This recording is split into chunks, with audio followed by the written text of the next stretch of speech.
ప్రతిష్టాత్మక champions trophy ఫైనల్లోనూ భారత జట్టు న్యూజిలాండ్ ను ఎదుర్కొనబోతుంది. గత ఆదివారం గ్రూప్ ఏలో జరిగిన మ్యాచ్ లో రోహిత్ ఇదే జట్టుపై గెలిచిన విషయం తెలిసిందే. కానీ లాహోర్ లో జరిగిన రెండో సెమీస్ లో దక్షిణాఫ్రికాపై విరుచుకుపడిన కివీస్ మరోసారి టీమిండియాకు సవాల్ విసురుతోంది. అయితే ఇదివరకే సునాయాసంగా గెలిచాం కదా అని కివీస్ ను తేలిగ్గా తీసుకుంటే మాత్రం అసలుకే మోసం రావచ్చు. అదే కాకుండా ఆ జట్టు కూడా దుబాయ్ లోనే ఆడింది కాబట్టి ఇక్కడి పరిస్థితులపై అవగాహన ఉంటుంది. వాస్తవానికి పెద్ద టోర్నీలు జరిగేటప్పుడు న్యూజిలాండ్ ను చాలా మంది ఫేవరెట్ గా భావించరు. కానీ వారు తమ ప్రణాళికలను సరైన పద్ధతిలో అమలు చేస్తూ ఊహించని విధంగా దాడి చేస్తుంటారు. అందుకే ఫైనల్లో కివీస్ ను ఓడించడం భారత్ కు అంత సులువేమీ కాబోదు. మనోళ్లతో పోలిస్తే వారు కూడా అన్ని విభాగాల్లో సమంగానే ఉన్నారు. తాజా టోర్నీలో భారత్ కు సమీపంలో ఉన్న జట్టేదైనా ఉంటే అది కివీస్ మాత్రమే.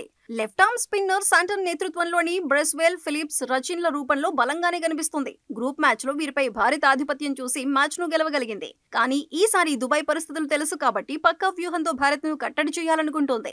అలాగే కొత్త బంతితో చక్కటి సిమ్ ను రాబట్టగల పేసర్లు అండగా ఉన్నారు. ఎందుకు వారి ఎత్తు కూడా దోహదపడుతుంది. ఈ కారణంగా బంతి ఎక్కువసేపు గాల్లో ఉండటంతో పాటు గుడ్ లెంత్ లో విసరగలుగుతారు. ఐసీసీ టోర్నీలో కివీస్ పేసర్లు తమ ఎక్స్ట్రా బౌన్స్ తో భారత టాప్ ఆర్డర్ ను ఇబ్బంది పెట్టడం అలవాటే.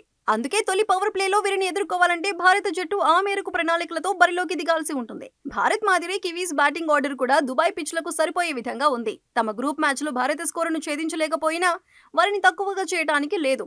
యంగ్, రచిన్, విలియమ్సన్ ఆది నుంచే భారీ షాట్లకు వెళ్లకపోవచ్చు. కానీ మిడిల్ ఆర్డర్ కు చక్కటి వేదికను ఏర్పరిచేలా సుదీర్ఘ ఇన్నింగ్స్ ఆడే నైపుణ్యం ఉంది. మధ్య ఓవర్లలో భారత స్పిన్నర్లు ఎదుర్కొనేందుకు ఇతర జట్లు ఇబ్బంది పడ్డాయి. అయితే లాథమ్, మిచెల్, ఫిలిప్స్ అలాంటి బంతులను సమర్థవంతంగా ఎదుర్కోగలరు. దీనికి తోడు 5 వికెట్లతో దెబ్బతీసిన మిస్టరీ స్పిన్నర్ వరుణ్ పై ఈసారి ప్రత్యేక దృష్టి సారించడం ఖాయమే.